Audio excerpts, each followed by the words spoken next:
sky view. It's great to be at home here in Alberta, the beautiful city of Edmonton.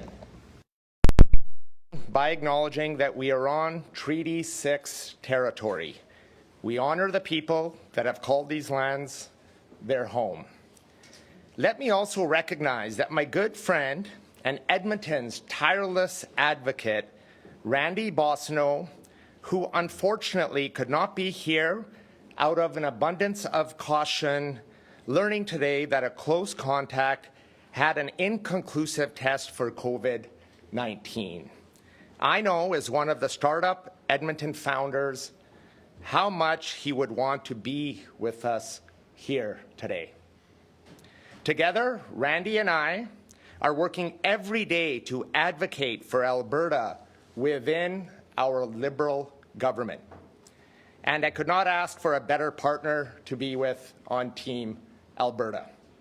Today, we are at Startup Edmonton, a division of Innovate Edmonton, to talk about how Budget 2022 can help small businesses grow.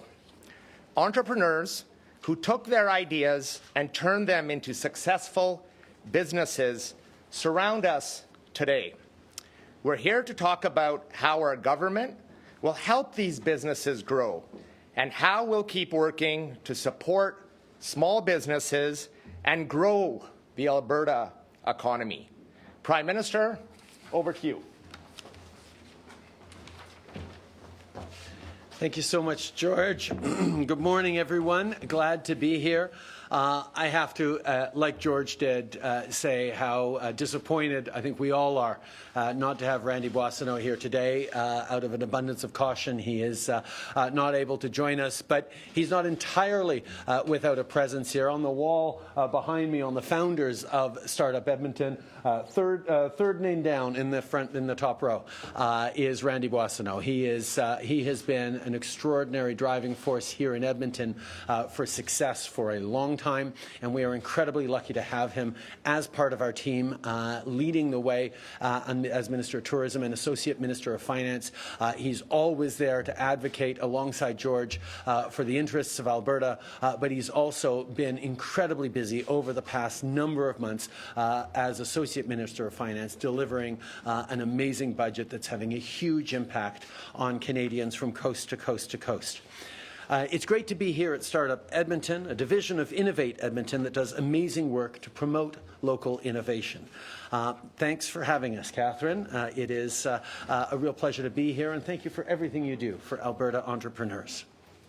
In last week's budget, we laid out our plan to grow our economy and invest in innovation and economic growth across the country.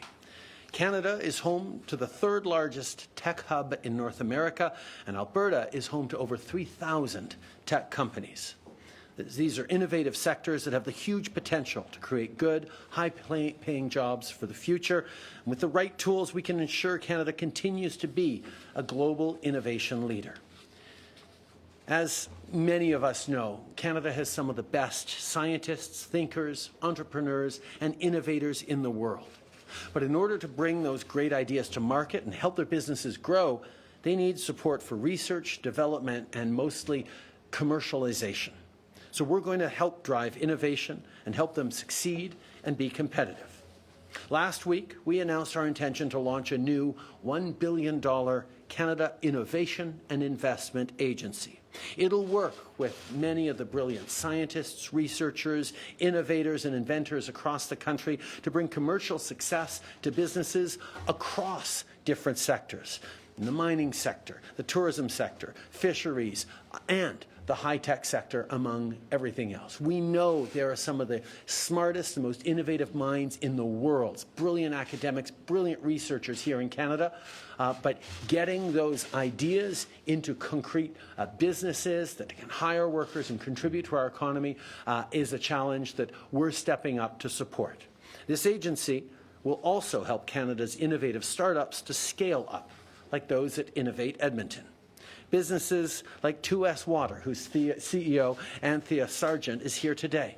2S Water uses real-time data to monitor water quality for municipalities, resource companies, farmers, food producers, and more. Their technology keeps people safe, protects our environment, and is ready to scale up. Those are the kinds of businesses that need that extra support and loans or grants from an agency like this to really allow them to move forward and contribute not just to the Canadian economy, but to our well-being in Canada.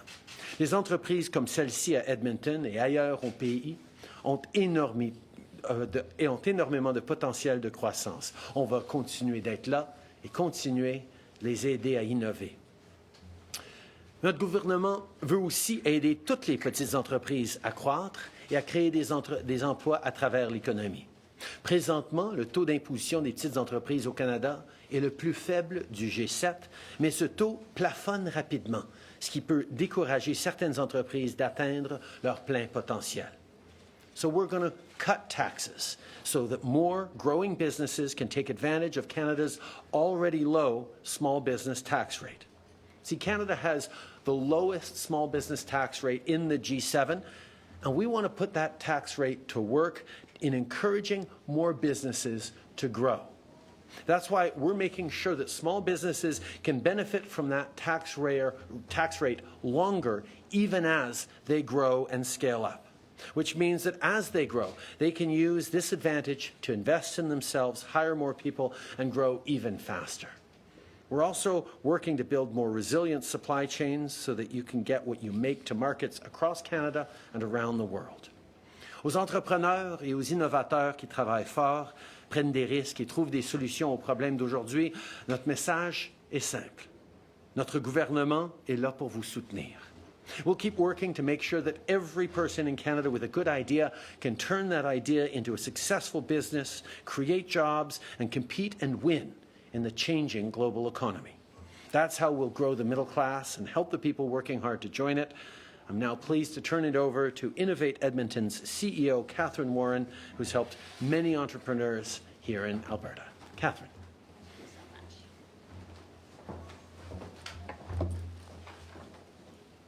Welcome, everybody. Bonjour et bienvenue à tous. Welcome to Innovate Edmonton. On behalf of our team and our board, it is my honor to be in your company to join MP Shahal in welcoming Prime Minister Trudeau to Alberta's capital city on Treaty 6 territory. At Innovate Edmonton, we are committed to empowering Indigenous innovation in the spirit of reconciliation, and I am grateful for what we can learn about innovating with purpose.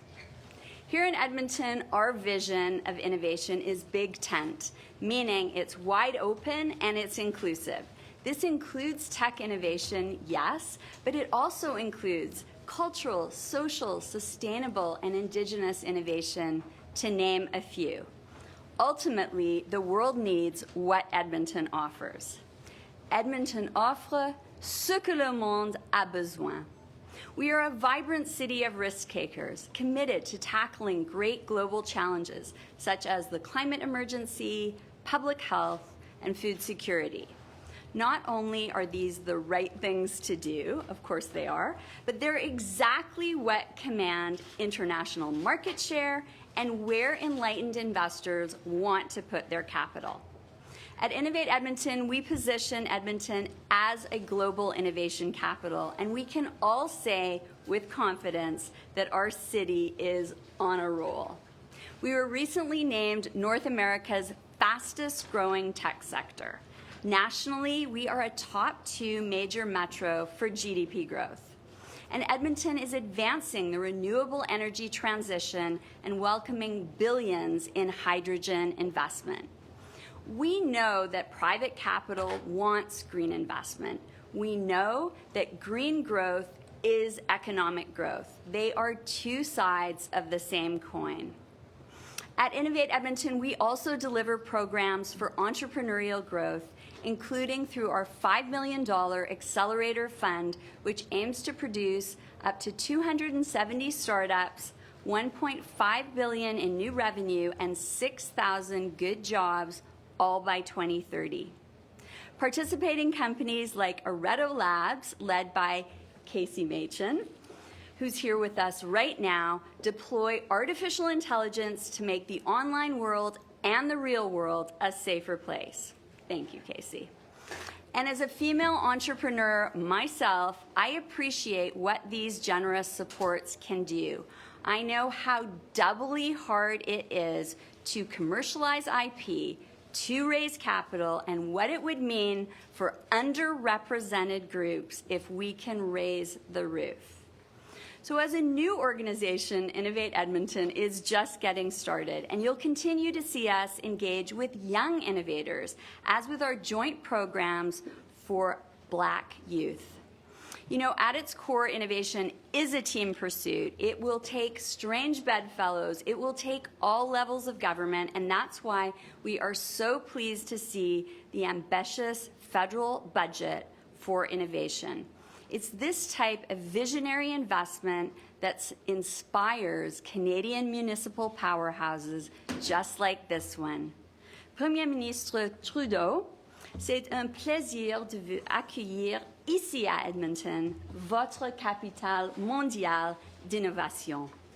And of course, we still have a lot to do together and so much to look forward to. Early next year, we have our grand opening of Edmonton's new innovation destination. Prime Minister Trudeau, MP Shahal, members of the media, and honored guests, we hope you will join us once again in our new home on our big day. Merci à tous. We'll now start the Q&A for 20 minutes, starting with the Globe and Mail. Yeah, g'day, Prime Minister. Emma Graney with the Globe and Mail here. I want to talk to you about energy security briefly. Senator Manchin is here from the US. He and Premier Kenny are talking a lot about energy security. And there's calls from industry to formulate this kind of economic plan about how Canada fits into global energy security and also what role oil and gas plays in our future economy. Obviously, that's a huge deal here in Alberta. Are you going to commit to a mid to long-term plan for energy, and what might that look like in a net zero world? I think we all know that with current pressures going on, the conflict in Ukraine and the desire to turn away from Russian oil and gas, there is an opportunity in the short term for Canadians and producers around the world to be responsive to that. But the other thing that Europe and places around the world are seeing is this is also an opportunity to go even faster in reducing our emissions, in transforming our energy mix. And Canada has long been moving towards that. Innovation and leaders here in the energy industry in Alberta and elsewhere across the country have always looked at how to reduce their carbon footprint, how to be part of the transformation that we know is coming. And our focus is on supporting workers as we move forward into an energy future that will be diversified, but require the kind of innovative thinking, engineers and problem solvers that has always characterized Alberta and the oil patch. We know that there is going to be an increasing need for reliable, safe, sustainable sources of energy, and Alberta and the Alberta energy sector is already investing massively in transforming itself to respond to those needs in the future, which is why, as a partner, this government will always be there to put workers first and to make sure that it's not just green jobs we're creating, but green careers for people for generations to come. Next question. Shailan Skalski with CTV News Edmonton. Thank you for taking my question. Premier Kenny has made it clear he would still like to see Keystone XL revived. Have you had any conversations with our Premier in regards to it, or any further conversations with President Biden? As I have for many, many years, we've made our position clear and strong with the American administration that Canada is a reliable energy partner and needs to continue to be, and that's why we advocated for Keystone XL and why we continue to be interested in moving forward in responsible, sustainable ways. The conversations between Canada and the United States on energy issues are always ongoing. We are reliable, trusted partner that also understands the need to lead on the fight against climate change. That's something that we've been unequivocal on over the past 7 years. The Americans took a little detour, as it were, with an administration that didn't believe in the fight against climate change. But now the current American administration committed to being part of the solution to transform our global economy. The two of us are going to be able to work very well together to create a better, more prosperous future for Canadians, Americans, and people around the world. Next question. Hi, Prime Minister, Julia Wong with CBC News, hoping to get your answer in both English and French. The federal government has received about 120,000 applications from Ukrainians who are wanting to come to Canada. Only about a quarter of those have been approved, and we're hearing stories of families that have been separated during that process. A mother being approved and her 4-year-old daughter not being approved, and many others fitting that same mold. Now, I know that new processes were announced on Saturday, but what more is the federal government doing to get processing done faster? Does that look like hiring more immigration agents? Does that include making improvements to that online portal? Canada continues to be one of the few countries in the world that is not only open to receiving people in a significant way, either fleeing conflict or war or just coming to better their economic situation, but the pressures we have are constant to do more and more. And that is a very good problem to have. But we're asking an awful lot of our systems in general, because there's a lot of things that Canadians are expecting. We need to do more and faster on just bringing in Canadians. We have targets of over new Canadians. We have targets of over 400,000 for this year. And with the challenge of the pandemic that had our borders closed for a while, we need to make up for lost time in welcoming in new Canadians to grow our economy and create ways to address the labour shortages. At the same time, we've committed to welcoming in Afghan refugees by the tens of thousands. We've already welcomed many, but there's much more to do, and that the situation over there is challenging in terms of just getting people out of Afghanistan, given the way the Taliban is preventing and obstructing people fleeing to safety. At the same time, the situation in Ukraine is heartbreaking and is extremely close to home for many people across the country who have family members and friends in Ukraine, and that's why we're also stepping up with them. We've launched rapid processes, and every immigration or refugee situation is different, but we've launched processes adapted to the reality of people seeking to come here from Ukraine, so that we can bring in as many people as possible, as quickly as possible, whether they just stay for a few years with their families until they can return to rebuild Ukraine after Putin loses this war, or whether they choose to live here permanently. We are going to be there to respond to them. Yes, it's a very difficult situation that has unfolded extremely quickly, but I can assure you that the Immigration Department and indeed the entire government is doing everything we can to welcome as many people as we can from as many places as we can as quickly as possible, which is what Canadians expect of us. Nous reconnaissons à quel point c'est important d'accueillir le plus de gens possible au Canada en termes d'immigrants, parce qu'on va en recevoir plus de 400 000 cette année, mais aussi en termes de réfugiés, des gens qui fuient l'Afghanistan, où on a une responsabilité d'aider des dizaines de milliers de personnes à venir. Et on reconnaît que c'est extrêmement difficile de les faire sortir de l'Afghanistan à cause de l'interférence des talibans, mais aussi en termes de l'Ukraine, où on a mis des mesures en place pour accueillir le plus grand nombre de gens le plus rapidement possible. On va continuer de faire tout le travail nécessaire pour pouvoir aider le plus grand nombre de gens possible, parce qu'on sait que ça enrichit de façon infinie notre pays en même temps. And just to follow up on what you were saying about Afghanistan, I recognize that you're saying it is a very challenging situation, but there continues to be concern that there isn't the same level of support for Afghan translators who are trying to bring their families here. How do you respond to critics saying the treatment continues to be unequal, and what are you doing to level that playing field? Well, obviously, the situation is very different when we're talking about refugees fleeing from different places around the world. In Ukraine, they're fleeing a war where they are being welcomed by neighboring countries and facilitated in their travel and in supports. In Afghanistan, the government, the Taliban, is interfering with their ability to be processed. It is unsafe for Canadians to be there on the ground to process them, so we're having to work with third countries. It's a much more difficult and challenging process. But so saying, we've already welcomed close to 10,000 Afghan refugees. We have a responsibility to so many people who've contributed to Canada in really tangible, really direct ways, and that's why we're continuing to be incredibly ambitious, and we'll be welcoming well over 40,000 refugees from Afghanistan in the coming years. Next question. Hi, it's Lisa Johnson from the Edmonton Journal. I just wanted to follow up on some of my colleagues' questions earlier. I mean, you mentioned that you're in further conversations about energy and projects, including KXL. But I mean, to be more blunt about it, I mean, Premier Kenney has opened the door for this, and he's courting the senator as we speak. Is he beating a dead horse here? That's a decision for the United States. We have continued and consistently to advocate for Canada as a partner on energy to the United States, whether it's traditional energy like oil and gas, or whether it's renewables and innovative solutions to fuel the future in a low-carbon way.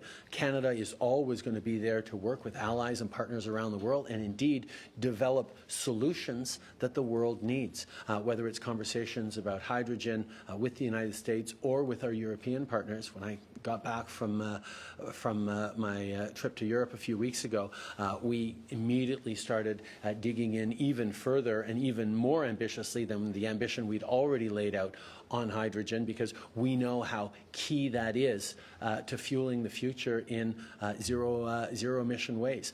That's something that Edmonton, for example, is already leading strongly on, and we look forward to having those conversations as well with our American partners. But we are committed to fighting against climate change and reducing emissions, not just because it's the right thing to do, but it's also the only thing to do to make sure that there are good jobs in Alberta and across the country in the energy sector. We know the world is changing fast, and we know that the kind of innovative hard work and leadership that Albertans have always shown in terms of developing energy solutions is needed, not just by the rest of Canada, but the world, in how we build a zero-emission future. And I'm excited about the investments we're making and the partnerships of so many Albertans who get it, who understand that far from being a threat, climate change is also an opportunity to build a better future for their kids,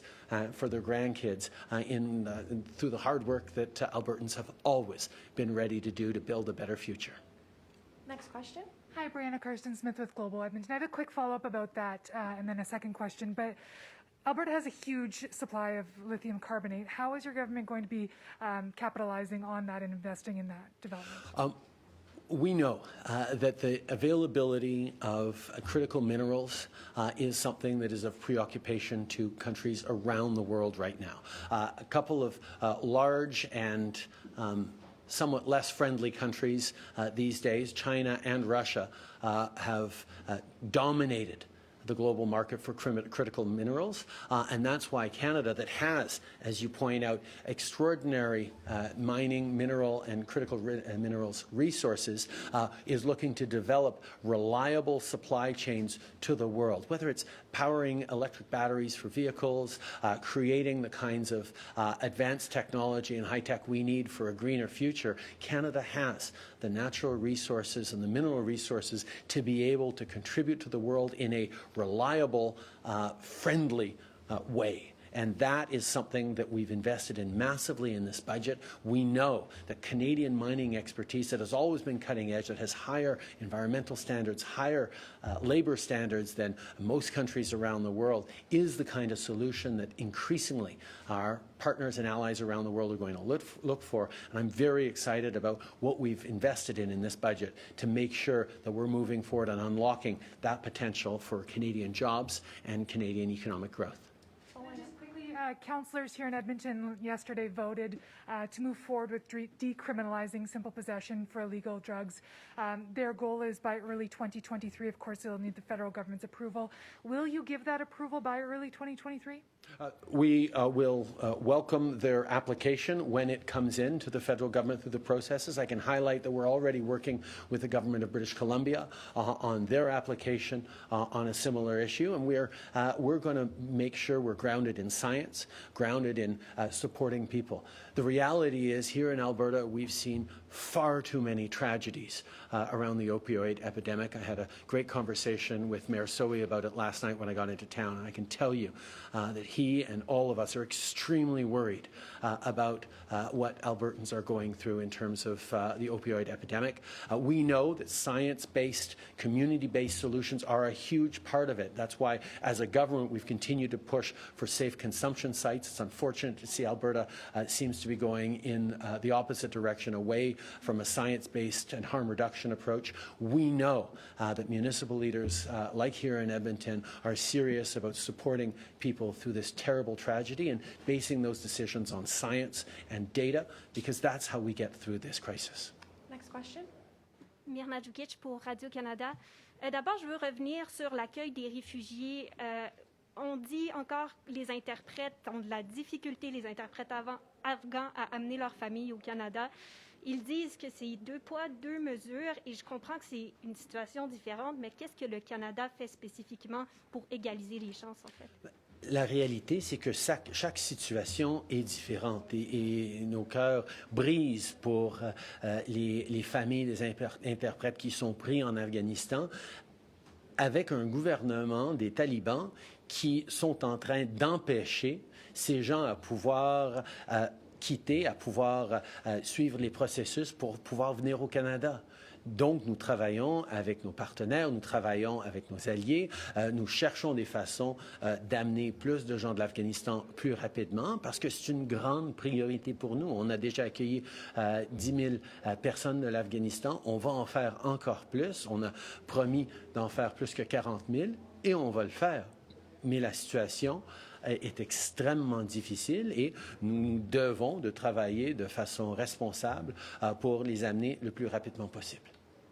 Et toujours sur le sujet de l'Ukraine, le Royaume-Uni soupçonne qu'il y a une utilisation d'armes chimiques de la part de Russie. Est-ce que vous avez les mêmes soupçons?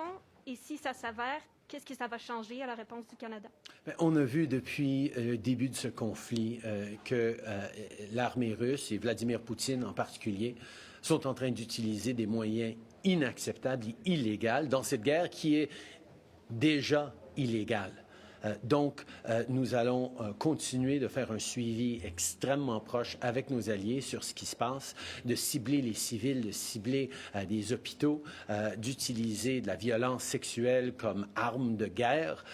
C'est absolument inacceptable et c'est pour ça que le Canada était parmi un des premiers pays à aller à la Cour de justice, à la Cour pénale internationale pour exiger des conséquences pour Poutine et pour la Russie. En plus de ça, nous avons envoyé des enquêteurs de la GRC pour pouvoir faire un suivi sur des rapports comme ceux-là, pour pouvoir monter comme il faut toutes les preuves nécessaires pour s'assurer que Vladimir Poutine paye pour ses crimes contre l'humanité.